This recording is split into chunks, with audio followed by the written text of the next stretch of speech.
विमल में गुलिस्तां की ये कुछ लजीज फरिश्ते जब साथ घुले तो जी ललचाए और दिल कहे कि स्वाद की इस जुबां में खुद को ऐसा डुबाऊं कि निकल ना पाऊं। विमल की जुबान कुछ है ही ऐसी, मानते हैं ना? विमल, बोलो जुबां केसरी। नमस्कार, बहुत स्वागत है आपका। आप देख रहे हैं प्रहार, आपके साथ मैं हूं सलोनी श्रीवास्तव अजमेरा। और प्रहार में सबसे पहले बात कावड़ यात्रा को लेकर छिड़ी बयानबाजी की। कावड़ यात्रा की राह में सिर्फ श्रद्धालु नहीं, अब साजिशकर्ता भी घात लगाए बैठे। सनातन की आस्था पर चोट करने वालों को बचाने के लिए एक बार फिर से इंडी गठबंधन के नेता मैदान में आ गए। सवाल सिर्फ ढाबों पर नाम लिखवाने का नहीं, सवाल है उस मंशा का। क्या पहचान बताने की मांग अब आतंक से तुलना के काबिल हो गई है? क्या वोट बैंक की भूख इतनी बढ़ चुकी है कि कावड़ मार्ग पर झूठ बोलकर दुकान चलाने वालों का भी बचाव होगा? और क्या कांग्रेस और समाजवादी पार्टी अब खुलकर सनातन विरोध के एजेंडे पर आ गए? डिटेल में आपको बताएंगे। दूसरी खबर बिहार की है। बिहार में चुनावी चौसर बिक चुकी है, मोहरे चल रहे हैं, लेकिन इंडिया गठबंधन की बिसात पर ही सबसे ज्यादा घमासान मचा है। तेजस्वी यादव ने खुद को सीएम फेज घोषित किया, लेकिन कांग्रेस ने अगले ही दिन चाल पलट दी, साफ कह दिया कि अभी कुछ तय नहीं हुआ है। तो सवाल यह है कि क्या गठबंधन के अंदर भरोसे की डोर कमजोर पड़ चुकी है? तेजस्वी की जल्दबाजी क्या सोची समझी रणनीति है, या सिंहासन की चाह उन पर हावी हो रही है? खबर के इस पहलू पर भी अपडेट देंगे। तीसरी खबर आतंक पर प्रहार की है। पहलगाम आतंकी हमले के बाद क्वाड देशों ने पहली बार एक सुर में कहा है कि आतंकवाद किसी भी रूप में बर्दाश्त नहीं होगा, सीमा पार से हो या किसी और रूप में। भारत की जीरो टॉलरेंस नीति को आज वैश्विक मंचों से अब समर्थन मिल रहा है। ये बयान भारत की कूटनीतिक आक्रामकता की जीत है, जिसके दम पर अब हम दुनिया से सिर्फ सहानुभूति नहीं, साथ और समर्थन भी देख रहे हैं। इस खबर पर भी डिटेल आपको देंगे और बात पाकिस्तान में महंगाई की मार की भी करेंगे। लेकिन चलिए सबसे पहले बात सनातन विरोधी बोल की करने वाले हैं। सबसे पहले बात इसी की करने वाले, क्योंकि खबर इसी से जुड़ी है। लगातार फर्जी ढाबों को लेकर पड़ताल का दौर चल रहा है और इस बीच बयानबाजी भी देखी जा रही है। क्यों हम ऐसा कह रहे हैं, जरा आपको बताते हैं। खबर आपके सामने रख रहे हैं। अखिलेश यादव ने कथावाचक वर्सेस ब्राह्मण की लड़ाई तेज की और वो आगे बढ़कर अब इस तरह की बन गई है, जहां सनातन विरोध में समाजवादी पार्टी के नेता कुछ भी कहने से पहले सोचते नहीं है और उनका साथ देने के लिए कांग्रेस, जो इंडी गठबंधन का हिस्सा है, साथ खड़ी दिखाई दे रही है। यही वजह है कि दिग्विजय सिंह भी बयानबाजी करने से नहीं चूके, इमरान मसूद भी बयानबाजी कर रहे हैं। ये लिस्ट लंबी होती जा रही है सनातन विरोधियों की। क्या ये 27 के चुनावों से पहले इस मुद्दे को जिंदा रखने या बड़ा करने की कोशिश है, या सनातन पर प्रहार की इनकी आदत हो गई है? ये किसी और मजहब पर तो सवाल कर नहीं पाते, लेकिन सनातन पर चोट करने से पहले सोचते भी नहीं है। क्यों हम ऐसा कह रहे हैं, पहले दो तस्वीरें आपको दिखाते हैं और फिर बताएंगे पूरी खबर क्या है। ये तस्वीर देखिए, जहां फर्जी ढाबों की पड़ताल चल रही है। ये हिंदू संगठन फर्जी ढाबों की पड़ताल इसलिए कर रहे हैं क्योंकि बहुत बार ऐसी खबरें आई हैं जहां जो पूजा होती है, जो आराधना होती है, उसकी शुद्धता के साथ समझौता हुआ और तब से हिंदुओं के मन में एक डर बैठ गया कि कहीं हमारी जो पवित्रता है पूजा की, हमारी जो आराधना है, उसे बाधित करने के लिए कोई ऐसा समझौता तो नहीं किया जा रहा जिसके बारे में हमें जानकारी नहीं। और यही वजह है कि पड़ताल करने हिंदू संगठन खुद निकल पड़े, क्योंकि 11 जुलाई से लेकर 23 जुलाई तक कावड़ यात्रा है। लेकिन इसकी तुलना किससे की गई है? ये जो आप तस्वीर देख रहे हैं, पहलगाम आतंकी हमला, जो हमारे सीने पर एक जख्म की तरह है, जिसकी तस्वीर हम जब देखते हैं, जिसका जिक्र जब होता है तो हमें पीड़ा होती है, लेकिन शायद इन राजनेताओं को नहीं होती। इनके लिए हर चीज सिर्फ फायदे का सौदा है और फायदे और नफा नुकसान के तहत ही ये बयानबाजी करते हैं। और ये दो तस्वीरें एक साथ किसने बताई हैं, अब आपको बताने जा रहे हैं, क्योंकि इस तरह की बातें ऐसा लग रहा है कि आम हो गई है इनके लिए। खबर पूरी क्या है, चलिए सबसे पहले आपको बताते हैं, क्योंकि ये जो बयानबाजी आई है समाजवादी पार्टी की तरफ से, दिग्विजय सिंह की तरफ से, ये इन्हें एक्सपोज कर रही है। इनका सनातन विरोधी एजेंडा, इनका वोट प्रेम एक्सपोज कर रही है। चलिए जानकारी आपको जल्दी से देते हैं। कावड़ विवाद को आतंकवाद कह दिया है। कावड़ रूट पर ढाबों की चेकिंग को लेकर विवाद खड़ा हो रहा है। पूरा मामला क्या है, हिंदू संगठनों पर ढाबों की चेकिंग का आरोप है। हमने आपको तस्वीर भी प्रहार में दिखाई थी और सपा ने ढाबों की चेकिंग पर अब सवाल खड़े कर दिए हैं। चलिए यहाँ तक ठीक था कि आप सवाल खड़े कर रहे हैं, लेकिन सपा नेता एसटी हासन ने विवादित टिप्पणी कर दी, विवादित बयानबाजी कर दी। ढाबों की चेकिंग वालों की तुलना उन्होंने आतंकियों से सीधे कर दी है। कांग्रेस ने भी ढाबों की चेकिंग पर सवाल खड़े किए, तुरंत समर्थन में खड़े हो गए, सवाल खड़े किए। दिग्विजय सिंह बोले कि कावड़ यात्रा से नफरत फैला रहे। सोचिए, कावड़ यात्रा तो महादेव की आराधना के लिए होती है, उसकी तुलना वो नफरत से कर रहे हैं कि नफरत फैलाने के लिए किया जा रहा है। क्या कुछ कहा एसटी हसन और दिग्विजय सिंह ने, सुनिए जरा। देश के दुश्मनों से मिले हुए लोग हैं जो देश के अंदर शांति नहीं चाहते, जो हिंदू मुसलमान करके यहाँ की आबादी को बांटना चाहते हैं और आबादी बढ़ने के बाद देश कमजोर हो, इनका एक एजेंडा है। लोग इस बात को समझ नहीं रहे, लेकिन धर्म की आड़ में धार्मिक ब्लैकमेल करके ये सब हरकतें कर रहे हैं। किसने ये राइट दिया इनको कि ढाबों की चेकिंग करें? ये किसने इनको ये राइट दिया कि लोगों की पैंटें उतरवाएं? क्या इनमें और उन आतंकवादियों में कोई फर्क है जिन्होंने धर्म पूछ के पहलगाम के अंदर गोलियां मारी थी? ये भी एक तरह के आतंकवादी हैं और वो भी आतंकवादी थे। ऐसा है, ये राज्य सरकार अगर कांवड़ यात्रा के लिए सुविधा प्रदान करती है तो उसमें कोई आपत्ति नहीं है, लेकिन दूसरी बात यह है कि कांवड़ यात्रा के माध्यम से आप एक नफरत का माहौल पैदा करें समाज में, वो उचित नहीं है।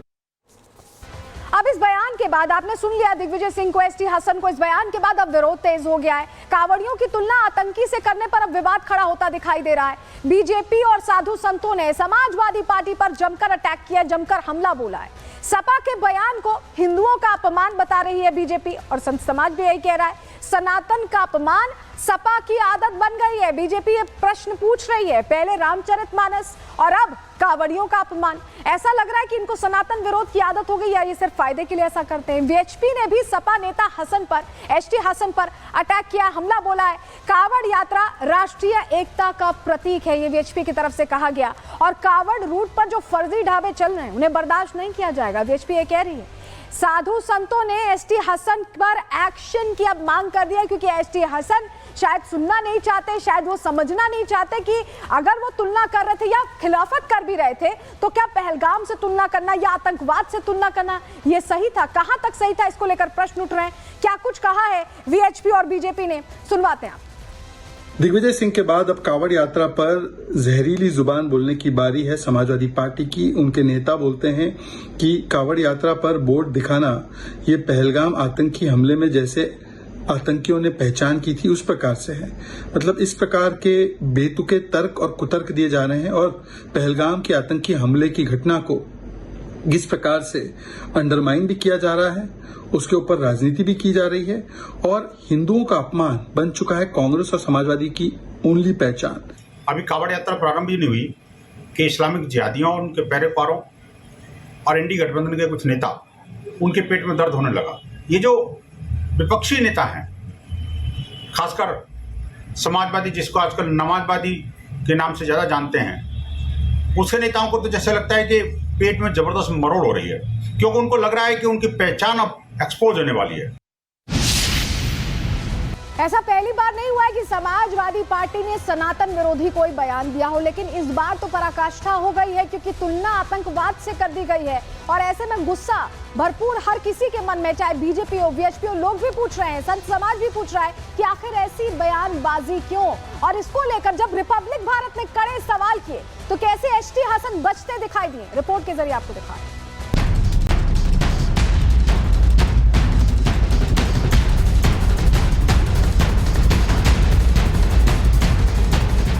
देश में सावन का महीना शुरू होने से पहले ही कांवड़ियों को लेकर विवाद शुरू हो गया है। कांवड़ रूट पर फर्जी ढाबों की चेकिंग करने वाले हिंदुओं की तुलना पहलगाम के आतंकियों से की गई है। सपा नेता एसटी हसन ने चेकिंग करने वालों पर न सिर्फ सवाल उठाया, बल्कि पैंट उतारने वाले फर्जी दावों के दम पर उन्हें आतंकी तक कह दिया। लेकिन जब रिपब्लिक ने उनसे सवाल पूछा तो वो ढाबों पर इस तरह की चेकिंग का सबूत नहीं दे पाए। तो मैं आपको चुनौती देता हूं, मैं आपको चुनौती देता हूं, आप मुझे वीडियो बता दीजिए। पूरी समाजवादी पार्टी के यूनिट को आप फोन लगा लीजिए, मुजफ्फरनगर की, मेरठ के यूनिट को फोन लगा लीजिए, और अगर एक इतना सा वीडियो बता देंगे ना आप मुझे, तो आप जो बोलेंगे वो करूंगा मैं। बताइए एसटी हसन साहब। मैं ये पूछ रहा हूं, मुझे एक बात का जवाब दे दो। जो हाँ, जवाब दे रहा हूं, वो सही था। मैं आपसे कह रहा हूं, आपने ही अभी कहा, थोड़ी देर पहले, रिवर्स करके मैं आपको बताता हूं। मैंने जब आपसे पूछा किसी को धोखा देना सही है, आपने कहा बिल्कुल ठीक नहीं है। फिर मैंने आपसे कहा कि आप आतंकवादी कैसे बता रहे हैं, आपके पास कोई जवाब नहीं। एसटी हसन साहब, रिपब्लिक से बातचीत के दौरान एसटी हसन से जब कांवड़ियों और हिंदू आस्था के अपमान को लेकर सवाल पूछा गया तो वो इन सवालों का गोल मोल जवाब देते नजर आए, लेकिन एक बार फिर हिंदू आस्था के अपमान और कांवड़ियों की तुलना आतंकियों से करने पर माफी नहीं मांगी। और मैं दावे के साथ कहता हूं किसी की पैंट नहीं उतारी। माफी मांगेंगे आप नहीं दिखाओगे, मुझे मालूम एसटी हसन साहब, माफी मांगेंगे आप तो मशहूर है पूरे हिंदुस्तान में इस काम। आप बताइए ना, माफी मांगेंगे एसटी हसन साहब? माफी मांगेंगे क्या आप? हरगिज नहीं। आप देश के नागरिक को, कांवड़ियों को आप आतंकवादी बता रहे हैं? कांवड़ियों को ये देखा आपने कैसे टर्न मारा? मैंने कांवड़ियों को कहा। जो लोग ऐसा है, आपको यही नहीं पता है ना एसटी हसन साहब? यशवीर महाराज, अगर मोबाइल है तो टीवी खोलकर देखिए, उनकी तस्वीर दिखा रहा हूं मैं। क्या है आपको आतंकवादी दिख रहे हैं? देखिए जरा कौन है वो लोग। नहीं, आपने ये कैसे कह दिया मैंने कांवड़ियों को आतंकवादी कहा? क्योंकि वो लोग कांवड़ लेकर जाने वाले हैं। सपा नेता एसटी हसन ने फर्जी नाम से ढाबे चला रहे मुसलमानों को तो गलत बताया, लेकिन ऐसे ढाबों की चेकिंग करने वालों पर सवाल उठाते रहे। हालांकि जब उनसे पूछा गया कि आपने इसके खिलाफ शिकायत क्यों नहीं की, तो भी उनके पास कोई जवाब नहीं था। रोजे में कौन कहां खाएगा ये आपकी जिम्मेदारी होती है, आपकी मर्जी होती है। कांवड़ यात्रा में अगर मुझे शुद्ध खाना है, किसी कांवड़िये को खाना है, तो वो खाएगा ना भाई, वो चेक करेगा ना। क्या उसका अधिकार नहीं है? क्या उसे संविधान अधिकार नहीं देता है? नाम लिखने में मुझे कोई एतराज नहीं है, और नाम लिखा होना चाहिए, मुझे कोई एतराज नहीं है।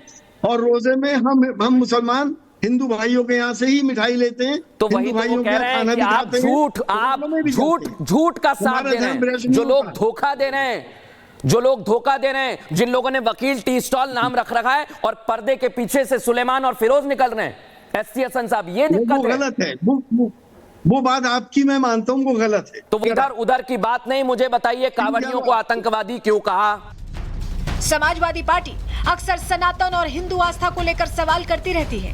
पहले सपा नेता स्वामी प्रसाद मौर्य ने सनातन के विरोध का बीड़ा उठाया था, तो अब एसटी हसन ने कांवड़ियों की तुलना आतंकवादियों से कर दी है। ऐसे में सवाल यह है कि क्या समाजवादी पार्टी तुष्टीकरण की वजह से हिंदू आस्था का अपमान कर रही है?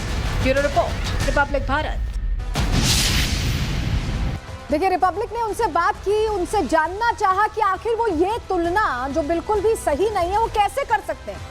इसका एसटी हसन के पास जवाब नहीं था। हमने बार बार सवाल पूछा और उसके बावजूद अब उनका फिर से बयान आया है जिसमें वो कह रहे हैं कि वो कायम है अपनी बात पर। सुनिए जरा। क्या किसी भी सिविलियन को ये राइट है कि किसी दुकानदार की चेकिंग कर ले और चेकिंग करके वो पैंटें उतरवा के देखे? तो क्या पहलगाम के अंदर आतंकवादियों ने पैंटें नहीं उतरवाई थी?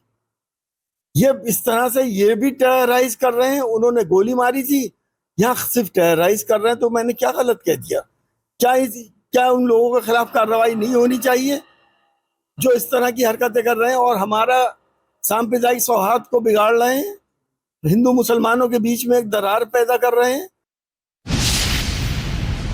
देखिए, शुरुआत अखिलेश यादव ने की थी जब उन्हें सीधे तौर पर कहा था कि ये कथावाचक वर्सेस ब्राह्मण वर्सेस यादव की लड़ाई है। उसके बाद कथावाचकों पर अंडर द टेबल पैसे लेने की बात कही थी, क्योंकि बाबा बागेश्वर पर कमेंट किया था। उसके बाद आगे बढ़ते बढ़ते बात यहाँ तक आ गई, अब कांवड़ियों तक आ गई। उन्हें आतंकवाद से लिखा बयान एसटी हसन दे रहे हैं। ऐसे में बाबा बागेश्वर ने मुस्लिम तुष्टीकरण को लेकर सीधा जवाब दिया है। क्या कहा है, सीधा निशाना साधा है, सुनिए जरा। इशारों में बड़ी मैसेजिंग कर दी है और कह दिया कि हिंदुओं सोचने के लिए कह रहे हैं बाबा बागेश्वर। लेकिन इस बीच हमने भक्तों से भी जानने की कोशिश की, बाबा के भक्तों से जानने की कोशिश की, समझने की कोशिश की कि जिस तरह के बयान कांवड़ियों को लेकर, कथावाचकों को लेकर दिए जा रहे हैं, क्या वो सिर्फ फायदे के लिए? सुनिए उन्होंने क्या कहा है, उनकी सच्ची राय आपको सुनवाते हैं।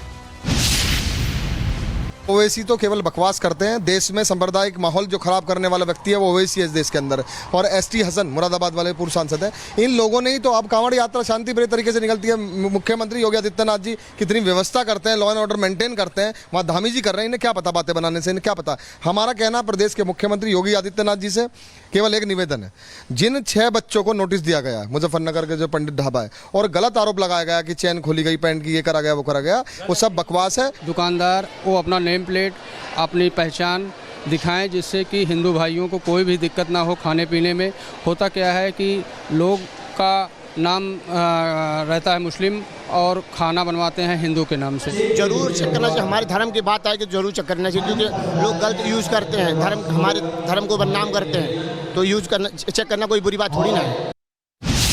अच्छा, बड़ी बात यह है कि इनके बयान इनकी राजनीति के हिसाब से चल रहे हैं, क्योंकि ये उत्तर प्रदेश है और यहाँ योगी की पुलिस कानून के हिसाब से काम करती है। और ऐसे में जिन्होंने जांच की है उनके लिए क्या भेजा है उत्तर प्रदेश पुलिस ने, जरा तस्वीर दीजिए। ये देखिए, ढाबों की चेकिंग करने वालों को नोटिस आ चुका है। यहाँ पर जात पात नहीं देखी जा रही, जो गलत सही उसके हिसाब से काम होता है और ये योगी की पुलिस कर रही है।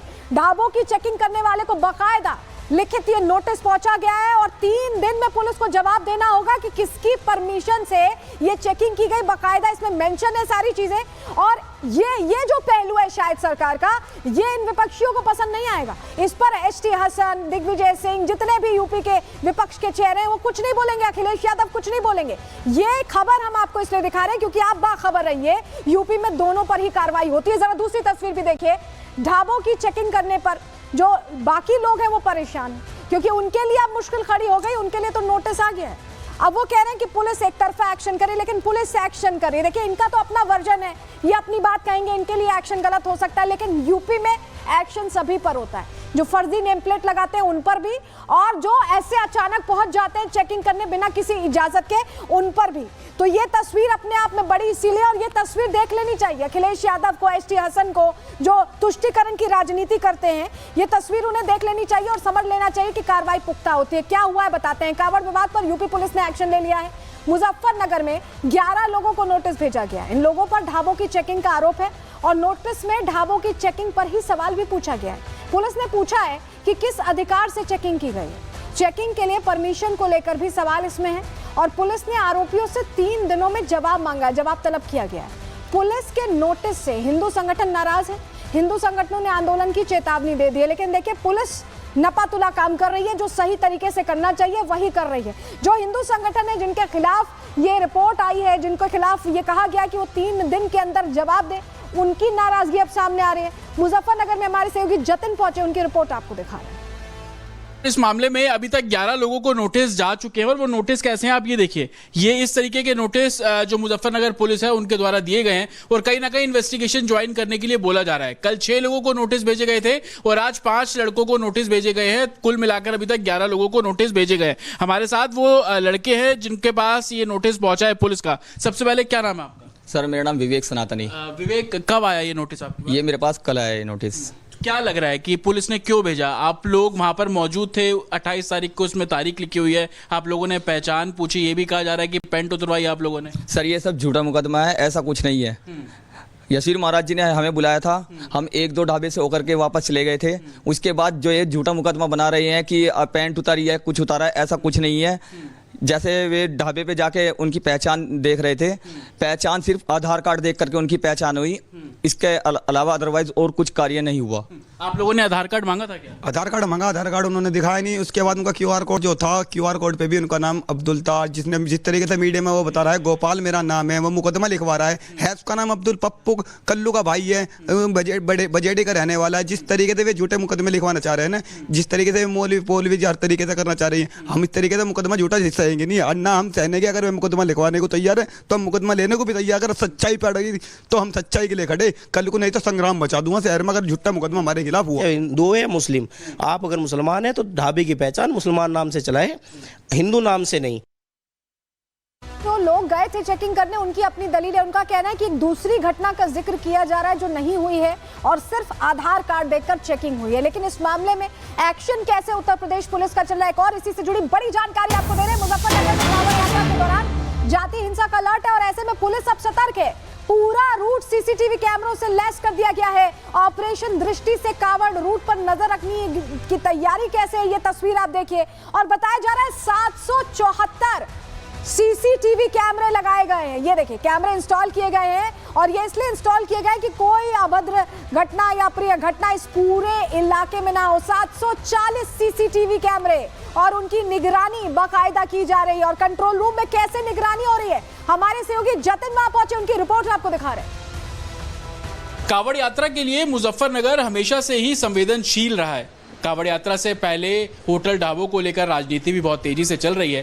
प्रशासन को इस बात का भी अलर्ट मिल रहा है कि जातीय हिंसा इस कावड़ यात्रा के दौरान हो सकती है और यही कारण है कि ऑपरेशन दृष्टि मुजफ्फरनगर पुलिस द्वारा लॉन्च किया गया। दरअसल इस ऑपरेशन दृष्टि में 740 सीसीटीवी कैमरे लगाए गए हैं। ये वो कैमरे होंगे जिसमें वॉइस रिकॉर्डिंग भी होगी और साथ ही पूरे कावड़ रूट पर इन 740 सीसीटीवी कैमरे से नजर रखी जा रही है।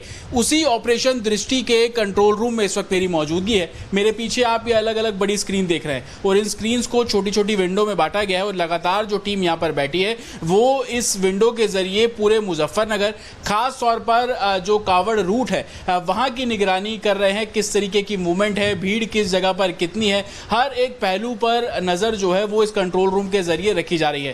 खास तौर पे मुजफ्फरनगर के वो इलाके जो बेहद भीड़भाड़ वाले इलाके हैं, चाहे वो शिव चौक एक ऐसा इलाका है जहां पर आप देखेंगे कि कावड़ यात्री हमेशा गुजरते हैं और इस शिव चौक से होकर उनकी जो यात्रा है वो आगे बढ़ती है। आप ये बड़ी सी स्क्रीन देख रहे हैं, ये शिव जी का मंदिर है और इसी चौक पर अमूमन सबसे ज्यादा भीड़ होती है, तो इस चौक पर नजर रखी जा रही है। और इसके अलावा चाहे दूसरे तमाम इलाके हैं वहां पर भी ऑपरेशन दृष्टि 740 कैमरों के जरिए जो नजर है वो प्रशासन रख रहा है। हालांकि कावड़ यात्रा से ही पहले मुजफ्फरनगर चर्चों में आ गया, राजनीति बहुत तेजी से कावड़ यात्रा को लेकर होने लगी और जातीय हिंसा का अलर्ट जिस तरीके से एडमिनिस्ट्रेशन को, पुलिस प्रशासन को मिल रहा है, उसको देखते हुए ये तमाम जो मुहिम है वो अब चलाई जा रही है। पुलिस तो आप देख रहे थे कि ऐसे कावड़ कंट्रोल रूम से यहाँ निगरानी रखी जा रही है और ये यूपी पुलिस का काम है, ये उत्तर प्रदेश की सरकार के कहीं ना कहीं निर्देश पर हो रहा है। तो आप समझ लीजिए राजनीति तो चलती रहेगी, विपक्षियों का काम यही, लेकिन सरकार अपने लिहाज से पूरी तैयारी, पूरा काम करती दिखाई दे रही है।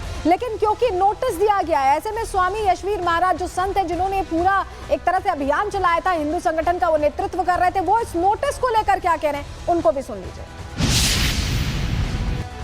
पंडित जी वैष्णो ढाबा का रहा महाराज जी, तो आखिर उसके बाद देखिए किस तरह से ये जो सवाल है जब हम कर रहे हैं, शुद्धता पर सवाल उठता है, कावड़ियों की आस्था पर सवाल उठता है तो राजनीति होने लगती है, आतंकवादियों से तुलना कर दी जाती है। सर देखिए, हमारे संस्कृत साहित्य में आता है स्वार्थी दोषम न पश्यति, कि जो स्वार्थी आदमी होता है वो किसी भी कार्य को करने में दोष नहीं समझता, केवल वो अपना स्वार्थ समझता है।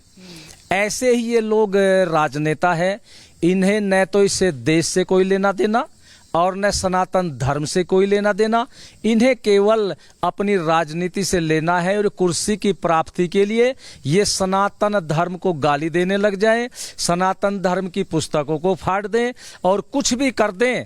लेकिन आश्चर्य ये है कि ये जो सनातन धर्म के खिलाफ बकवास करते हैं, जरा एक बार छोटी सी झलक भी इस्लाम मजहब या उनकी पुस्तकों के संबंध में या उनके किसी प्रसिद्ध पुरुष के संबंध में कह करके देख लें, उसी दिन सड़कों पर वे लोग आ जाएंगे और इन्हीं की गर्दन के लिए भी कुछ न कुछ वक्तव्य दे देंगे। वहीं फर्जी ढाबों की क्योंकि पोल खुली और ऐसे में शिकायत ये हुई है कि पिटाई भी कर दी गई। सुनिए धर्मेंद्र जो पूर्व मैनेजर हैं वो क्या कह रहे हैं। कैसे ये चोट लगी है? शरीर में है जी, छाती में भी है, कंधे में भी है, कमर में भी है, सर में भी है, चोट तो बहुत मार रखी है। कैसे लगी चोट? ये चोट इसलिए लगी जी, वो मंडी बागो वाली पुलिस चौकी से दरोगा जी आए थे 4 सिपाहियों को लेके। उन्होंने मेरे से पूछा कि यहाँ पेंट किसकी उतारी गई। मैंने कहा कि मैं यहाँ 24 घंटे में एक भी मिनट मेरी कहीं नहीं होती, यहीं रहता हूँ, यहाँ पेंट किसी की नहीं उतरी। पहले भी वैष्णो पंडित ढाबा में चूंकि आप काम कर चुके हैं, वहाँ का क्या मुद्दा रहा? मुद्दा जी वहाँ लगभग 80% वर्कर, कर्मचारी भी, कारीगर भी, पैसे काटने वाले भी, वे सब मोमडन थे। मालिक कौन है वहाँ का? सनवर खान। तो योगी जी का वो स्टेटमेंट आया था ना पिछले साल कि भाई सभी अपना पहचान अनिवार्य लिखेंगे होटलों पे, तो इन्होंने वो गेम खेलते हुए क्या काम किया, दीक्षा शर्मा के नाम से इन्होंने लीज कराई और उससे दीक्षा शर्मा ने वो सब कुछ इनके हैंड ओवर कर दिया। विपक्षी नेता लगातार इसे हिंदू मुसलमान वाली सांप्रदायिक राजनीति के तहत भड़काना चाहते हैं, लेकिन योगी की पुलिस एक्शन कर रही है और जिनके खिलाफ शिकायत आ रही है उन पर कार्रवाई भी कर रही है। लेकिन इस बीच लगातार बयानों वाला नैरेटिव धड़ाधड़ फेंका जा रहा है जनता के ऊपर। रिपोर्ट आपको दिखा।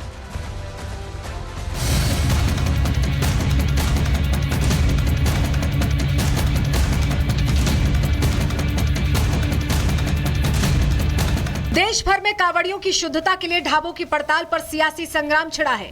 ढाबों की पड़ताल करने वालों को कोई आतंकी बता रहा है तो कोई उन्हें गुंडा बताने की कोशिश कर रहा है। लेकिन सवाल यह है कि आखिर शुद्धता के लिए अगर हिंदू संगठन आगे आ रहे हैं तो इसमें दिक्कत क्या है? कुछ नेता तुष्टीकरण के चक्कर में कांवड़ियों की शुद्धता दांव पर लगा रहे हैं। ये समझ में नहीं आ रहा कि 10 साल पहले इन जगहों पर कुछ नहीं होता था, पीसफुली सब कांवड़ यात्रा जाते थे। अब ये क्यों हो रहा? और फिर वो होटल पे गए, एक पकड़ लिए एक आदमी को, उसका आधार कार्ड दो, बोले वो नहीं। ये होते कौन? ये विजिलेंटी होते कौन ग्रुप्स? ये सरकार चला रहे या फिर एडमिनिस्ट्रेशन सरकार चला रहा? आधार कार्ड नहीं मिला तो बोले पैंट उतारो। क्या है ये गंदगी है? जो शासन प्रशासन के आदेश पे जो जांच हो रही है या हिंदुओं की शुचिता के लिए, यहाँ पे हिंदू अपने जो धार्मिक यात्रा है उसकी पवित्रता शुचिता बनाए रखने के लिए जांच कर रहे हैं, जबकि वहाँ पे पहलगाम में जो चेक किया गया पैंट खोल करके, वो जो है कट्टरपंथी, इस्लामिक कट्टरपंथी थे जो हिंदुओं से नफरत और घृणा करते थे, उनकी हत्या करने के लिए। यहाँ पे कोई हत्या नहीं कर रहा, यहाँ सिर्फ हिंदू अपनी धर्म को बचा रहा है। कांवड़ियों सहित पूरे सनातन के अपमान पर कांग्रेस जहां एसटी हसन के साथ खड़ी है तो बीजेपी ने इसे विपक्ष की मिली भगत बताया है। तो जो आतंकवादियों ने किया वो इन्होंने भी किया, ये भी आतंकवादी हैं। क्या कम है आतंकवादी से? सरकार है कि गुंडे हैं वो चला रहे हैं, वो आधार कार्ड देख रहे हैं, आइडेंटिटी कार्ड देख रहे हैं। लोगों को बेवकूफ़ बनाने की राजनीति कर रहे हैं समाजवादी पार्टी और कांग्रेस पार्टी और आरजेडी। इससे लोग ऊब चुके हैं, लोग समझ चुके हैं जो पहलगाम में हुआ था टेररिज्म और यहाँ पे जो हो रहा है क्या कॉमनैलिटी है। ये इनका एक तरह से बेशर्मी, राजनीति का बेशर्मी का लेवल हद पार होने का मैं मानता हूँ एक सबूत है। कावड़ रूट पर फर्जी नाम से चल रहे ढाबों को लेकर कांग्रेस सांसद प्रमोद तिवारी और बीजेपी नेता मुख्तार अब्बास नकवी के बीच भी बयानबाजी हुई। अंधे हो चुके हो आपको कुछ और दिखाई नहीं पड़ता सिवा धर्म के नाम पर अपमानित करना या धर्म को डिमीन करना। कोई भी जो धार्मिक आस्था होती है उसका सभी को सम्मान करना चाहिए, उसकी स्वच्छता है, शुचिता है और सभी चीज़ों का सबको जो है सम्मान करना चाहिए। कोई ज़रूरी नहीं है कि आप कांवड़ यात्रा के रास्ते में ही या कांवड़ यात्रियों को दिखा कर ही बिरयानी बेचें। कोई बिरयानी बेचना जो है उस दौरान और उस रास्ते पे जो है वो ना ज़रूरी है और ना मजबूरी है, लेकिन उसको भी आप जो है वो जस्टिफाई करेंगे तो इसका मतलब ये है कि आप जो है वो शांति और सौहार्द के माहौल को ख़राब करने में अपनी भागीदारी कर रहे हैं। कावड़ रूट के ढाबा विवाद पर कांग्रेस सांसद इमरान मसूद ने भी हिंदू संगठनों पर हमला बोला। इस दौरान उन्होंने लाइसेंस नियमों का हवाला दिया और चेकिंग करने वालों को देश की साझा संस्कृति और विरासत पर हमला बताया। ये लोग असल में संस्कृति को, साझा संस्कृति को, साझा विरासत को नष्ट करना चाहते हैं। भक्ति में सरोवर जो लोग आते हैं उनकी सेवा के अंदर सब लोग लगे रहते हैं। वो पूरा मुस्लिम बाहुल क्षेत्रों से गुजरते हैं, मुसलमान भी तमाम खड़े होकर के उनकी सेवा करने का काम करते हैं। इनको इससे भी परेशानी होती है। क्या हिंदू की आस्थाओं का संरक्षण नहीं होना चाहिए? क्या आर्टिकल 25 और 26 हिंदुओं पर लागू नहीं होता? यात्रा सुरक्षित ढंग से चल रही है, सम्मान पूर्वक चल रही है। दुर्भाग्य से थूक जिहाद, पेशाब जिहाद, ये एक नया चैप्टर शुरू हो गया। ढाबे का नाम बदलकर हिंदू नाम रखोगे जबकि मालिक जो है वो जिहादी है, ये स्वीकार्य नहीं है। कावड़ यात्रा से पहले फर्जी ढाबों की चेकिंग पर जिस तरह से बयानबाजी हो रही है उससे एक बात तो साफ है कि पक्ष और विपक्ष दोनों ही कावड़ यात्रा वाली पॉलिटिक्स में अपना अपना नफा नुकसान देख रहे हैं। लेकिन अब सवाल यह है कि क्या ढाबों की चेकिंग करने वाले सनातनियों की तुलना आतंकियों से करना सही है? Bureau report, Republic Bharat. तो उत्तर प्रदेश में तो कावड़ को लेकर किस तरह से एक्शन भी हुआ है, तैयारी भी हुई है और कार्रवाई भी हुई है, हमने आपको बताया। उत्तराखंड की जरा जानकारी दे देते हैं। कावड़ विवाद पर एक्शन में धामी सरकार भी दिखाई दे रही है। ढाबों पर लाइसेंस पंजीकरण करने की तैयारी हो गई है, अनिवार्य कर दिया गया है। ढाबों पर मालिक का नाम लिखना जरूरी बताया गया है और नियमों की अनदेखी पर ढाबे सील होंगे, धामी सरकार ने क्लियर कर दिया है। ढाबों पर 2 लाख का जुर्माना भी लगेगा और धामी ने कहा है कि धोखाधड़ी बर्दाश्त नहीं की जाएगी। देवभूमि में खाद्य सुरक्षा निगरानी का अभियान जोर शोर से चलाया जाएगा। सुनिए पुष्कर सिंह धामी क्या कह रहे हैं। 4 करोड़ से भी अधिक श्रद्धालु हरिद्वार आते हैं, ऋषिकेश आते हैं, आसपास के क्षेत्रों से मां गंगा का जल लेकर अपने अपने स्थानों को प्रस्थान करते हैं। ऐसे में उनका आना जाना होता है और 2-3 दिनों की प्रक्रिया ये सब होती है। इसमें जो रास्ते भर में जो दुकानदार होते हैं, खाद्य सामग्री जहाँ खाना मिलता है वो सब शुद्ध होना चाहिए और कहीं किसी प्रकार की मिलावट न हो, कोई असंदिग्ध न हो, उनकी सुरक्षा भी हमारे लिए प्राथमिकता है। तो देखिए सरकारें तो अपना काम कर रही हैं, जिसको राजनीति करनी है, जिसे फायदा उठाना है वो बयानबाजी भी कर रहा है। इस खबर पर हमारी नजर रहेगी। आगे बढ़ रहे हैं, अगली खबर का रुख कर रहे हैं और बात अब बिहार की करने जा रहे हैं कि बिहार में इसी साल चुनाव है, आप जानते हैं, और ऐसे में वहां पर भी सियासी पारा लगातार बढ़ रहा है। हुआ क्या है चलिए अब आपको बताते हैं। दरअसल बिहार में इंडी गठबंधन वक्फ को लेकर बयानबाजी तेज कर चुका है। जो कानून बन चुका है उस पर बयानबाजी हो रही है, सियासी माइलेज लेने की कोशिश की जा रही है, वोट बैंक खींचने की कोशिश हो रही है। लेकिन बीजेपी ने तय कर लिया है कि जो ये संविधान विरोधी चेहरा इनका वो एक्सपोज करेंगे और यही वजह कि बीजेपी उस पर काम भी कर रही है। लेकिन एक और लड़ाई अंदर खाने इंडी गठबंधन के चल रही है और वो लड़ाई है सीएम फेस की। इंडी गठबंधन का सीएम कौन होगा अभी जनता ने तो चुना नहीं है, आपस में एक दूसरे को चुनने की होड़ सी मच गई है। और तेजस्वी यादव का जैसे ये बयान आया कि आरजेडी से मुख्यमंत्री होगा, तुरंत कांग्रेस ने साइड होने का फैसला किया है। हुआ क्या है चलिए अब आपको फटाफट से पूरी खबर बताते हैं, क्योंकि बिहार में अभी जिस तरह के हालात है, अब यहाँ पर लगातार वॉर तेज होती दिखाई दे रही। उम्मीद ये थी कि इंडी वर्सेस एनडीए होगा, लेकिन यहाँ इंडी में अंदर खाने ही अपनी लड़ाई शुरू हो गई है। और ये वही लड़ाई है, कुर्सी की लड़ाई, जो बार बार होती है जहां जहां चुनाव होते हैं इनके लिए। क्यों हम ऐसा कह रहे हैं चलिए जरा डिटेल आपको देते हैं, बताते हैं। सीएम फेस को लेकर तेजस्वी ने बड़ा दावा कर दिया है। इंडी गठबंधन की तरफ से वही सीएम फेस होंगे, वो लगातार इंटरव्यूज दे रहे हैं चैनल्स को। इसी दौरान उनकी तरफ से बड़ी बात कह दी गई है, इंडी गठबंधन में सहमति बनी है, ये भी कहा है तेजस्वी ने। सरकार बनी तो बिहार को स्कॉटलैंड बना देंगे। देखिए सपने कितने बड़े बड़े दिखा रहे हैं कि स्कॉटलैंड बना देंगे। कन्हैया कुमार भी इशारा दे चुके हैं इससे पहले कि बहुमत मिला तो मुख्यमंत्री आरजेडी से ही होगा। ये सारे बयान तेजस्वी यादव का है और तेजस्वी यादव एक तरह से खुलकर कह रहे हैं कि उनका मुख्यमंत्री बनना तय है, कम से कम वो इसके लिए कॉन्फिडेंट है। लेकिन क्या बाकी जो उनके सहयोगी हैं वो भी इतने कॉन्फिडेंट है तेजस्वी यादव को लेकर? ये प्रश्न बना हुआ है, क्योंकि कांग्रेस का जो रिएक्शन है वो हैरान करता है। क्या रिएक्शन आया चलिए बता देते हैं आपको। दरअसल इस बयान से कांग्रेस खुश नहीं है। तेजस्वी यादव के बयान से कांग्रेस ने कन्नी काट ली। कांग्रेस प्रदेश अध्यक्ष का तेजस्वी के दावे पर बयान आया है, इंडी गठबंधन का सीएम फेस अभी तय नहीं। ये राजेश जी कह रहे हैं, हमारी प्राथमिकता एनडीए को हराना है। और तेजस्वी के ऐलान से कांग्रेस प्रदेश अध्यक्ष खुश नहीं दिखाई दे रहे हैं, संतुष्ट नहीं दिखाई दे रहे हैं। यही वजह कि तुरंत उन्होंने ये बयान दिया। क्या तेजस्वी कांग्रेस पर दबाव बना रहे हैं? क्या वो अभी से ही एक प्रेशर पॉलिटिक्स करने में लग गए हैं? क्या बिहार में कांग्रेस का हाल बाकी राज्यों जैसा होगा, यानी एक तरह से सेकंड सीट पर बैठते हैं, ड्राइविंग सीट पर नहीं बैठ पाते, वैसी स्थिति क्या कांग्रेस की होने वाली, जो एक राष्ट्रीय पार्टी है और क्षेत्रीय पार्टी हावी होने वाली है? क्योंकि तेजस्वी का इशारा इसी ओर है। क्षेत्रीय दल क्या अब कांग्रेस की राजनीति तय करेंगे? कम से कम तेजस्वी जिस तरह का बयान दे रहे हैं उससे तो यही समझ में आ रहा है कि अब यही हालात होने वाले हैं। लेकिन समीकरण क्या रहे? क्यों तेजस्वी इतने पुरजोर तरीके से, इतनी मजबूती से ये कह पा रहे हैं कि आरजेडी का ही मुख्यमंत्री होगा? क्यों कांग्रेस को बैक सीट पर बैठाने की बात कर रहे हैं? जरा इसके लिए हमें थोड़ा पीछे जाना होगा, आपको बताते हैं, क्योंकि जो 2020 का चुनावी आंकड़ा था वो आपके लिए देखना जरूरी है। ये देखिए गठबंधन के कौन कौन से चेहरे हैं, पहले समझिए। इंडी गठबंधन में आरजेडी है, कांग्रेस है, इसके अलावा सीपीआई है, सीपीआईएम है और वीआईपी है। और इसमें दो पार्टियां प्रोमिनेंट आपको दिख रही होंगी, आरजेडी और कांग्रेस।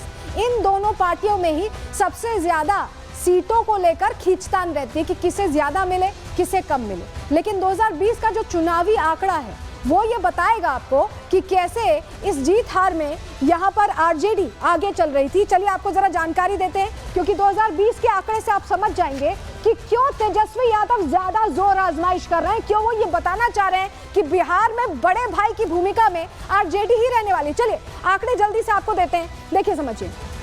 144 सीटों पर आरजेडी ने लड़ाई लड़ी, 70 सीटों पर कांग्रेस ने लड़ी और लेफ्ट ने 29 पर। लेकिन जीत कितनी हुई? सबसे ज्यादा आरजेडी 75 सीटों पर जीत हुई थी और सबसे बड़ी पार्टी बनकर उभरी थी उस वक्त। कांग्रेस 70 सीटों पर 19 सीटें जीत पाई, 29 सीटें लेफ्ट को दी थी, जिसमें से 17 पर उनकी जीत हुई। लेकिन अगर आप परसेंटेज देखेंगे तो 52% जीत आरजेडी की हुई, सबसे ज्यादा स्ट्राइक रेट रहा, कांग्रेस की 27% और लेफ्ट की 58%। तो अगर आप कंपेयर करेंगे लेफ्ट और आरजेडी से तो यहाँ कांग्रेस बिल्कुल एक तरह से पीछे हटती दिखाई दी और यही वजह है कि अब आरजेडी इसको लेकर कहीं ना कहीं आगे बढ़कर ये कह रही है कि वो ही सीएम फेस होंगे। जरा आपको तस्वीर दिखाते हैं, ये देखिए बीजेपी ने, ये बीजेपी बिहार का ट्वीट है और इसमें लिखा है कि शिकारी शातिर है, दाना दिखा रहा है, जाल छिपा रहा है, दाना उसका बहाना, जात उसकी चाल है, यानी एक तरह से। और देखिए ये तस्वीर देखिए, हाथ में उनके संविधान है, वो लाल किताब जो राहुल गांधी दिखाते हैं वो तेजस्वी यादव भी दिखा रहे हैं और पीछे शरिया कानून की किताब देखिए कैसे छिपा रखी है। ये तस्वीर देखिए, ये तस्वीर इसलिए जरूरी हो जाती है क्योंकि ये इनका दोहरा रवैया, दोहरा चरित्र दिखा रही है। बीजेपी की तरफ से ये ट्वीट करके प्रश्न पूछे गए और इसी तस्वीर के बाद बीजेपी प्रवक्ता गौरव भाटिया ने कड़े सवाल किए हैं, तेजस्वी यादव ने जवाब भी दिया है, दोनों को सुनवा रहे हैं। जिस तरह से कल 9वीं फेल पूर्व उप मुख्यमंत्री, नेता प्रतिपक्ष तेजस्वी यादव कह रहे थे कि भारत की संसद में पारित कानून वक्फ संशोधन को कूड़ेदान में डाल देंगे, नमाजवादी तुष्टीकरण करने के मसीहा मौलाना तेजस्वी यादव जी, ये बताइए हमें, आप संविधान कभी पढ़े हैं? भाजपा के लोग 2 दिन से हमको दिल्ली में बैठ के गाली दे रहे हैं। लोग बोल ना रहा है, क्या क्या बोल रहा है, और जो बोलने वाले हैं वो सब टपोरी लोग हैं, लफुआ लोग हैं। जो मौलाना हमको बोल रहे हैं तो मौलाना का मतलब तो विद्वान ना होता है। साफ तौर पर समझ में आ रहा है कि तेजस्वी वोट बैंक के लिए बयानबाजी कर रहे हैं, लेकिन अब वार पलटवार कैसे हो रहा है। बिहार में वोट बैंक की राजनीति तेज हो गई। आरजेडी मुस्लिम वोट बैंक साधने में जुटी हुई है। वोट के लिए तेजस्वी ने संविधान का अपमान करने से भी देरी नहीं की। तेजस्वी के बयान पर बीजेपी हमलावर है।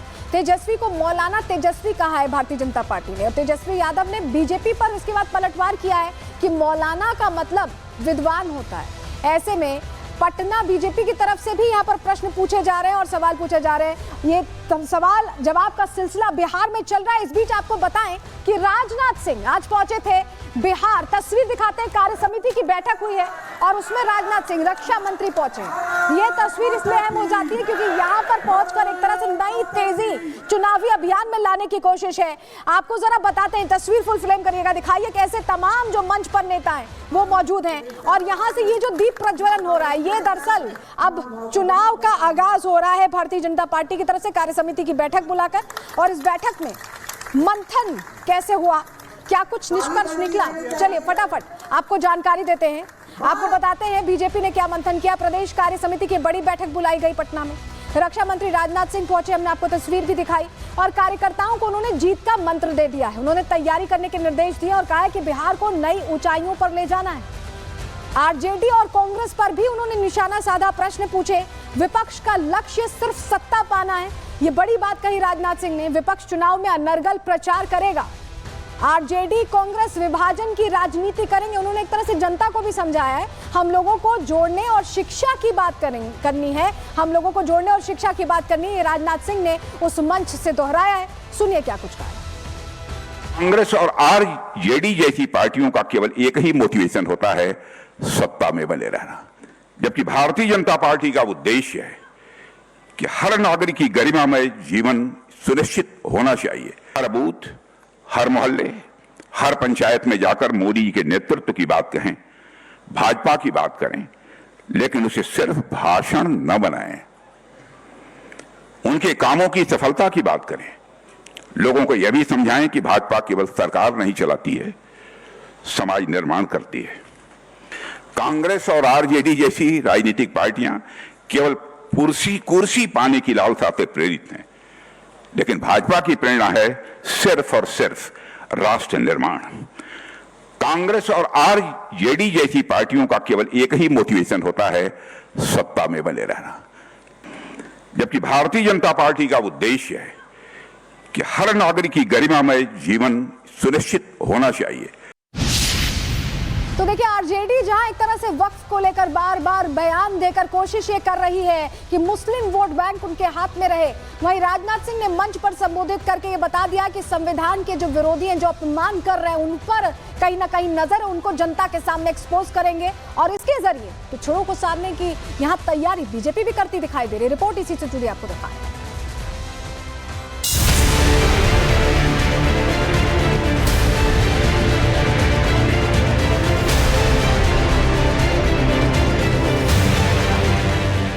बिहार विधानसभा चुनाव में अपनी जीत पक्की करने के लिए सभी दलों ने अपनी पूरी ताकत झोंक दी है। आरजेडी जहां वक्फ कानून को मुद्दा बनाकर मुस्लिमों के 17% वोट को साधने में जुटी है, वहीं आज पटना पहुंचे रक्षा मंत्री राजनाथ सिंह ने बिहार में बीजेपी की चुनावी रणनीति जाहिर कर दी। एक तरफ बूथ लेवल कार्यकर्ताओं के जरिए जन जन तक विकास योजनाओं की जानकारी पहुँचाने का मंत्र दिया, तो वहीं विपक्ष की मंशा पर सवाल भी खड़े किए। विपक्ष की झूठी बातें और भ्रम फैलाने की राजनीति को तथ्यों और तथ्यों के साथ जवाब दीजिए, और जवाब दीजिए तो आत्मविश्वास के साथ जवाब दीजिए। हमें यह भावना घर घर तक पहुंचानी है कि बिहार पिछड़ा नहीं है, बल्कि बिहार को पिछड़ा बनाया गया है। आरजेडी और कांग्रेस फिर से विभाजन की राजनीति को हवा देंगे, यह मानकर चलिए। जातियों में बांटेंगे, वर्गों में लोगों को बांटेंगे, लेकिन हम विकास और विश्वास की राजनीति करते हैं। इसलिए जब विपक्ष नफरत की राजनीति की बात करे तो उसका जवाब और कुछ नहीं हो सकता, वह सेवा की राजनीति हो सकती है। उसी सेवा की राजनीति से ही उसका जवाब देना। बिहार की धरती साहित्य, विज्ञान, धर्म और आध्यात्म के जरिए अपनी ऐतिहासिक पहचान रखती है, लेकिन परिवारवादी पार्टियों ने बिहार को अपनी असली पहचान से दूर रखा। ऐसे में बीजेपी वादा कर रही है विकसित भारत का रास्ता बिहार से होकर गुजरेगा। साथ ही बिहार के लोगों को लालू के जंगल राज की याद भी दिलाई जा रही है। लालू जी कहते थे कि उन्होंने बिहार को स्वर्ग नहीं स्वर दिया है। साथियों, यह सच है कि उन्होंने बिहार को न स्वर्ग दिया, न स्वर दिया और न बिहार को स्वाभिमान दिया। बस दिया यदि लालू जी ने तो डर दिया, भ्रष्टाचार दिया और दबंगों का राज। आज की कार्य समिति की बैठक में 2 अहम प्रस्ताव पास किए। पहले प्रस्ताव में जहां बिहार के विकास और केंद्र सरकार की उपलब्धियों को रेखांकित किया गया, वहीं दूसरा प्रस्ताव आरजेडी अध्यक्ष के खिलाफ लाया गया। इस प्रस्ताव के जरिए बिहार की जनता को आरजेडी के संविधान विरोधी चेहरे से रूबरू कराया गया। पटना पहुंचे राजनाथ सिंह ने यह साफ कर दिया कि विपक्षी दल अगर तुष्टीकरण की राजनीति करते हुए वक्फ कानून के खिलाफ खड़े होंगे तो संविधान विरोधी विपक्ष की सोच को जनता के सामने लाया जाएगा। Bureau report, Republic Bharat. इस बयान से कांग्रेस खुश नहीं है। तेजस्वी यादव के बयान से कांग्रेस ने कन्नी काट ली।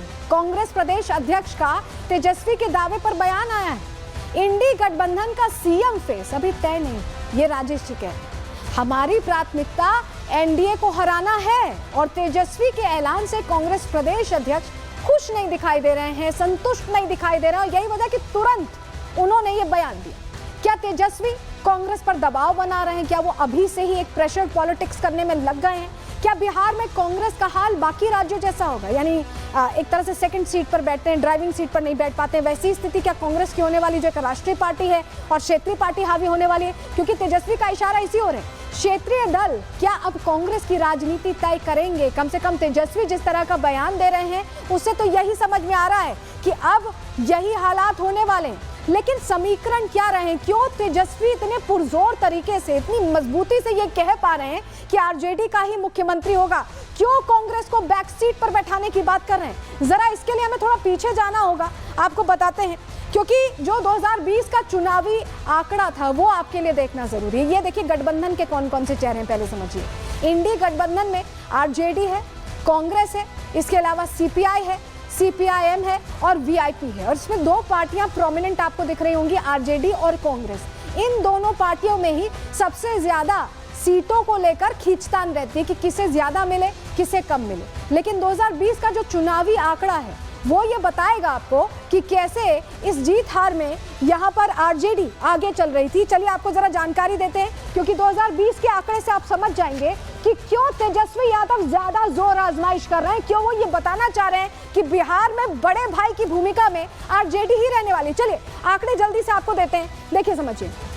144 सीटों पर आरजेडी ने लड़ाई लड़ी, 70 सीटों पर कांग्रेस ने लड़ी और लेफ्ट ने 29 पर। लेकिन जीत कितनी हुई? सबसे ज्यादा आरजेडी 75 सीटों पर जीत हुई थी और सबसे बड़ी पार्टी बनकर उभरी थी उस वक्त। कांग्रेस 70 सीटों पर 19 सीटें जीत पाई, 29 सीटें लेफ्ट को दी थी, जिसमें से 17 पर उनकी जीत हुई। लेकिन अगर आप परसेंटेज देखेंगे तो 52% जीत आरजेडी की हुई, सबसे ज्यादा स्ट्राइक रेट रहा।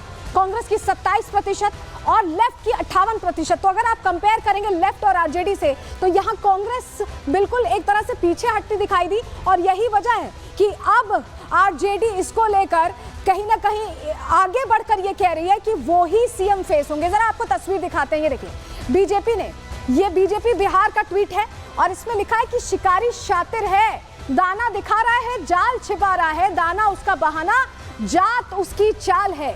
यानी एक तरह से, और देखिए ये तस्वीर देखिए, हाथ में उनके संविधान है, वो लाल किताब जो राहुल गांधी दिखाते हैं वो तेजस्वी यादव भी दिखा रहे हैं, और पीछे शरिया कानून की किताब देखिए कैसे छिपा रखी है। ये तस्वीर देखिए, ये तस्वीर इसलिए जरूरी हो जाती है क्योंकि ये इनका दोहरा रवैया, दोहरा चरित्र दिखा रही है। बीजेपी की तरफ से ये ट्वीट करके प्रश्न पूछे गए और इसी तस्वीर के बाद बीजेपी प्रवक्ता गौरव भाटिया ने कड़े सवाल किए हैं। तेजस्वी यादव ने जवाब भी दिया है, दोनों को सुनवा रहे हैं।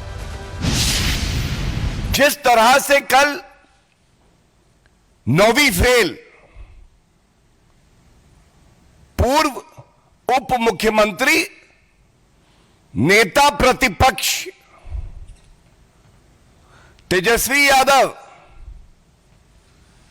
कह रहे थे कि भारत की संसद में पारित कानून वक्फ संशोधन को कूड़ेदान में डाल देंगे, नमाजवादी तुष्टीकरण करने के मसीहा मौलाना तेजस्वी यादव जी, ये बताइए हमें, आप संविधान कभी पढ़े हैं? भाजपा के लोग 2 दिन से हमको दिल्ली में बैठ के गाली दे रहे हैं। लोग बोल ना रहा है क्या क्या बोल रहा है, और जो बोलने वाले वो सब टपोरी लोग हैं, लफुआ लोग हैं। जो मौलाना हमको बोल रहे हैं, तो मौलाना का मतलब तो विद्वान ना होता है। साफ तौर पर समझ में आ रहा है कि तेजस्वी वोट बैंक के लिए बयानबाजी कर रहे हैं, लेकिन अब वार पलटवार कैसे हो रहा है। बिहार में वोट बैंक की राजनीति तेज हो गई। आरजेडी मुस्लिम वोट बैंक साधने में जुटी हुई है। वोट के लिए तेजस्वी ने संविधान का अपमान करने से भी देरी नहीं की। तेजस्वी के बयान पर बीजेपी हमलावर है। तेजस्वी को मौलाना तेजस्वी कहा है भारतीय जनता पार्टी ने, और तेजस्वी यादव ने बीजेपी पर इसके बाद पलटवार किया है कि मौलाना का मतलब विद्वान होता है। ऐसे में पटना बीजेपी की तरफ से भी यहाँ पर प्रश्न पूछे जा रहे हैं और सवाल पूछे जा रहे हैं। ये सवाल जवाब का सिलसिला बिहार में चल रहा है। इस बीच आपको बताएं कि राजनाथ सिंह आज पहुंचे थे बिहार। तस्वीर दिखाते हैं, कार्य समिति की बैठक हुई है और उसमें राजनाथ सिंह रक्षा मंत्री पहुंचे। ये तस्वीर इसलिए अहम हो जाती है क्योंकि यहाँ पर पहुंचकर एक तरह से नई तेजी चुनावी अभियान में लाने की कोशिश है। आपको जरा बताते हैं, तस्वीर फुल फ्रेम करिएगा, दिखाइए कैसे तमाम जो मंच पर नेता हैं वो मौजूद हैं और यहाँ से ये जो दीप प्रज्वलन हो रहा है, ये दरअसल अब चुनाव का आगाज हो रहा है भारतीय जनता पार्टी की तरफ से कार्य समिति की बैठक बुलाकर। और इस बैठक में मंथन कैसे हुआ, क्या कुछ निष्कर्ष निकला, चलिए फटाफट आपको जानकारी देते हैं। आपको बताते हैं बीजेपी ने क्या मंथन किया। प्रदेश कार्य समिति की बड़ी बैठक बुलाई गई पटना में। रक्षा मंत्री राजनाथ सिंह पहुंचे, हमने आपको तस्वीर भी दिखाई, और कार्यकर्ताओं को उन्होंने जीत का मंत्र दे दिया है। उन्होंने तैयारी करने के निर्देश दिए और कहा है कि बिहार को नई ऊंचाइयों पर ले जाना है। आरजेडी और कांग्रेस पर भी उन्होंने निशाना साधा, प्रश्न पूछे। विपक्ष का लक्ष्य सिर्फ सत्ता पाना है, ये बड़ी बात कही राजनाथ सिंह ने। विपक्ष चुनाव में अनर्गल प्रचार करेगा।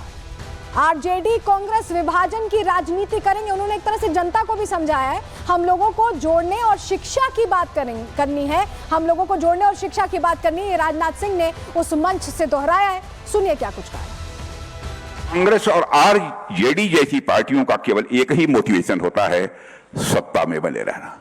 जबकि भारतीय जनता पार्टी का उद्देश्य है कि हर नागरिक की गरिमामय जीवन सुनिश्चित होना चाहिए। हर बूथ, हर मोहल्ले, हर पंचायत में जाकर मोदी के नेतृत्व की बात कहें, भाजपा की बात करें, लेकिन उसे सिर्फ भाषण न बनाएं। उनके कामों की सफलता की बात करें। लोगों को यह भी समझाएं कि भाजपा केवल सरकार नहीं चलाती है, समाज निर्माण करती है। कांग्रेस और आरजेडी जैसी राजनीतिक पार्टियां केवल कुर्सी पाने की लालसा से प्रेरित हैं, लेकिन भाजपा की प्रेरणा है सिर्फ और सिर्फ राष्ट्र निर्माण। कांग्रेस और आरजेडी जैसी पार्टियों का केवल एक ही मोटिवेशन होता है, सत्ता में बने रहना, जबकि भारतीय जनता पार्टी का उद्देश्य है कि हर नागरिक की गरिमामय जीवन सुनिश्चित होना चाहिए।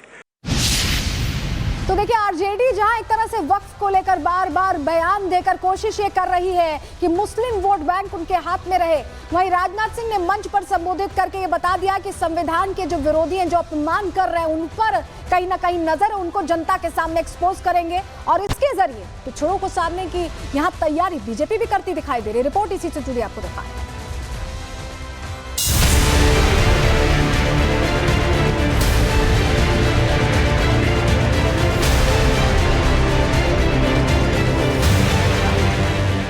बिहार विधानसभा चुनाव में अपनी जीत पक्की करने के लिए सभी दलों ने अपनी पूरी ताकत झोंक दी है। आरजेडी जहां वक्फ कानून को मुद्दा बनाकर मुस्लिमों के 17% वोट को साधने में जुटी है, वहीं आज पटना पहुंचे रक्षा मंत्री राजनाथ सिंह ने बिहार में बीजेपी की चुनावी रणनीति जाहिर कर दी। एक तरफ बूथ लेवल कार्यकर्ताओं के जरिए जन जन तक विकास योजनाओं की जानकारी पहुँचाने का मंत्र दिया, तो वहीं विपक्ष की मंशा पर सवाल भी खड़े किए। विपक्ष की झूठी बातें और भ्रम फैलाने की राजनीति को तथ्यों और तथ्यों के साथ जवाब दीजिए, और जवाब दीजिए तो आत्मविश्वास के साथ जवाब दीजिए। हमें यह भावना घर घर तक पहुंचानी है कि बिहार पिछड़ा नहीं है, बल्कि बिहार को पिछड़ा बनाया गया है। आरजेडी और कांग्रेस फिर से विभाजन की राजनीति को हवा देंगे, यह मानकर चलिए। जातियों में बांटेंगे, वर्गों में लोगों को बांटेंगे, लेकिन हम विकास और विश्वास की राजनीति करते हैं। इसलिए जब विपक्ष नफरत की राजनीति की बात करे तो उसका जवाब और कुछ नहीं हो सकता, वह सेवा की राजनीति हो सकती है। उसी सेवा की राजनीति से ही उसका जवाब देना। बिहार की धरती साहित्य, विज्ञान, धर्म और आध्यात्म के जरिए अपनी ऐतिहासिक पहचान रखती है, लेकिन परिवारवादी पार्टियों ने बिहार को अपनी असली पहचान से दूर रखा। ऐसे में बीजेपी वादा कर रही है विकसित भारत का रास्ता बिहार से होकर गुजरेगा। साथ ही बिहार के लोगों को लालू के जंगल राज की याद भी दिलाई जा रही है। लालू जी कहते थे कि उन्होंने बिहार को स्वर्ग नहीं स्वर दिया है। साथियों, यह सच है कि उन्होंने बिहार को न स्वर्ग दिया, न स्वर दिया और न बिहार को स्वाभिमान दिया। बस दिया यदि लालू जी ने तो डर दिया, भ्रष्टाचार दिया और दबंगों का राज। आज की कार्य समिति की बैठक में 2 अहम प्रस्ताव पास किए। पहले प्रस्ताव में जहां बिहार के विकास और केंद्र सरकार की उपलब्धियों को रेखांकित किया गया, वहीं दूसरा प्रस्ताव आरजेडी अध्यक्ष के खिलाफ लाया गया। इस प्रस्ताव के जरिए बिहार की जनता को आरजेडी के संविधान विरोधी चेहरे से रूबरू कराया गया। पटना पहुंचे राजनाथ सिंह ने यह साफ कर दिया कि विपक्षी दल अगर तुष्टीकरण की राजनीति करते हुए वक्फ कानून के खिलाफ खड़े होंगे तो संविधान विरोधी विपक्ष की सोच को जनता के सामने लाया जाएगा। Bureau report, Republic Bharat. और यहाँ प्रहार में वक्त हो गया एक छोटे से ब्रेक का। कहीं मत जाइए, ब्रेक के बाद आपको बताएंगे क्वाड से क्या वैश्विक संदेश भारत ने दिया है। बने रहिए हमारे साथ। जल्लो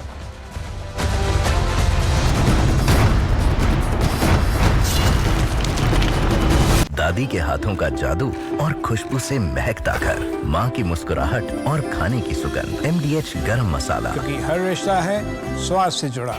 तो कलमा टेस्ट हुआ ना, कलमा पढ़िए। और आपने कावड़ियों को आतंकवादी बताया है। जिन लोगों ने बंदूक से सिर खोल दिए, मैं तस्वीर दिखाऊं आपको पहलगाम की, नहीं देखी है क्योंकि आपके पास कोई वीडियो नहीं है। आप हवा में बातें कर रहे हैं हिंदुओं की, हवा में बातें कर रहे हैं आप। हवा में नहीं था वो। आपके पास वीडियो है, वो वीडियो है। वो कांवड़िया नहीं था जो ये काम कर रहा था। यशवीर महाराज ने दुकानों पर जाकर पूछा क्या वो आतंकवादी हैं? क्या यशवीर महाराज आतंकवादी हैं? बताइए, बोलिए। जो जिन्होंने पैंटें उतरवाई, किसने उतरवाई? बताइए मुझे। लोगों को आप एक्सपोज हो गए। मैं पूरी समाजवादी पार्टी को, आप फोन लगा लीजिए ना। उन्होंने भी तो पैंटें उतरवाई थी। सबूत दीजिए आप मुझे, सबूत दीजिए। मैं आपको फिर कह रहा हूं एसटी हसन साहब, अगर आज आप सबूत नहीं दे पाएंगे तो आप समझिए कि आप एक्सपोज हो चुके हैं नेशनल टेलीविजन पर, क्योंकि मैं यहां पर खड़ा हुआ मोबाइल लेकर, मैं आपसे कह रहा हूं आप मुझे सबूत दीजिए। कर रहे हो, जो लोगों को टेरराइज कर रहे हैं, जो इलीगल काम कर रहे हैं, आप उससे सपोर्ट कर रहे हो, आप एक्सपोज हो रहे हो। मैं सपोर्ट कर रहा हूं कावड़ियों को, बताइए मैं सपोर्ट कर रहा हूं। जो धोखा देंगे उनके साथ टेस्ट होना चाहिए, जो धोखा दे रहे हैं उनके साथ सख्ती होनी चाहिए। ये तो एसटी हसन साहब आपने कह दिया, और आप वीडियो बता नहीं पा रहे हैं मुझे आरोप लगाकर। आतंकवादी कैसे होगा कावड़िए, बताइए। आप वीडियो पे क्यों अटक गए? अच्छा पहलगाम, अच्छा चलिए वीडियो पे नहीं अटकते हैं। आप अगर बयानबाजी से अपनी दुकान नहीं चला रहे हैं तो आपने एफआईआर दर्ज कराई नहीं ना? किसी और का उठा के आप लूटना चाहते हैं और भारत के नागरिकों को आतंकवादी कह रहे हैं। आप ऐसे राजनीति करेंगे? आप इतने सिंपैथेटिक क्यों हो गए? मैं सिंपैथेटिक बिल्कुल नहीं हो रहा हूं। मैं देखिए, रिपब्लिक पूछता है, रिपब्लिक भारत ये पूछता है कि हमें आप ये बताइए कि आपने आतंकवादी कैसे कहा? आतंकवादी जैसे हैं क्योंकि वो टेरराइज कर रहे हैं, लोगों को धमका रहे हैं, पैंट उतरवा रहे हैं। गरीब आदमी पैंट उतार के दिखा रहा है, वो उनके भगोनों में झांक के देख रहे हैं कि क्या पकाया है। एसटी हसन साहब, वो कौन होते हैं? अगर मैं आपसे एक और बात कह रहा हूं, एक बात बताइए, रोजे में कौन कहां खाएगा ये आपकी जिम्मेदारी होती है, आपकी मर्जी होती है। कावड़ यात्रा में अगर मुझे शुद्ध खाना है, किसी कावड़िए को खाना है, तो वो खाएगा ना भाई, वो चेक करेगा ना, क्या उसका अधिकार नहीं है? क्या उसे संविधान अधिकार नहीं देता है? नाम लिखने में मुझे कोई एतराज नहीं है, और नाम लिखा होना चाहिए, मुझे कोई एतराज नहीं है। और रोजे में हम मुसलमान हिंदू भाइयों के यहाँ से ही मिठाई लेते हैं, तो वही तो वो कह रहे हैं कि आप झूठ का साथ दे रहे हैं। जो लोग धोखा दे रहे हैं, जो लोग धोखा दे रहे हैं, जिन लोगों ने वकील टी स्टॉल नाम रख रखा है और पर्दे के पीछे से सुलेमान और फिरोज निकल रहे हैं, एसटी हसन साहब, ये दिक्कत गलत है। वो बात आपकी मैं मानता हूं, वो गलत है। तो वो गलत है, तो फिर आप आतंकवादी क्यों बता रहे हैं? फिर आप आतंकवादी क्यों बता रहे हैं एसटी हसन साहब? आतंकवादी क्यों बता रहे हैं? आपकी सुई यहाँ पे क्यों अटक गई? अगर गलत है तो आतंकवादियों के साथ कंपेयर करो। मैं आपको घड़ी के हिसाब से 30 सेकंड दे रहा हूं, 30 सेकंड दे रहा हूं। कावड़ियों को आतंकवादी क्यों कहा? कावड़ियों को आतंकवादी क्यों कहा? कावड़ियों को आतंकवादी क्यों कहा? आप क्यों कह रहे खुल के? कावड़ियों को आतंकवादी क्यों कहा एसटी हसन साहब? नहीं, इधर उधर की बात नहीं, मुझे बताइए।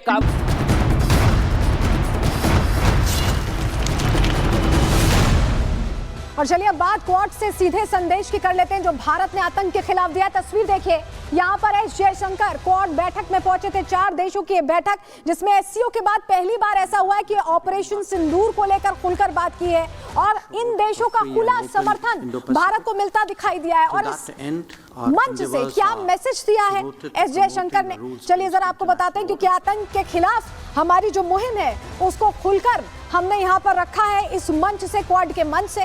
जरा डिटेल आपको देते हैं, जानकारी आपको बताते हैं इस मंच में क्या कुछ कहा है एस जयशंकर ने। दरअसल आपको बताएं कि क्वाड समिट में पाकिस्तान फिर से बेनकाब हो गया है और भारत के साथ क्वाड देश यहां हाथ से हाथ मिलाकर खड़े दिखाई दिए हैं। क्वाड की बैठक में पहलगाम आतंकी हमले की निंदा हुई है।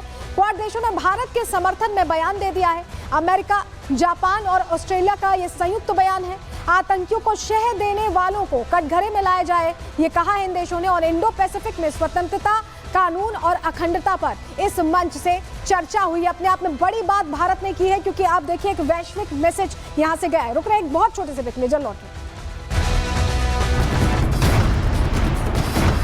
विमल में गुलिस्तां के ये कुछ लजीज फरिश्ते जब साथ घुलें तो जी ललचाए और दिल कहे कि स्वाद की जुबान में खुद को ऐसे डुबाऊं कि निकल ना पाऊं। विमल की जुबान कुछ है ही ऐसी, मानते हैं?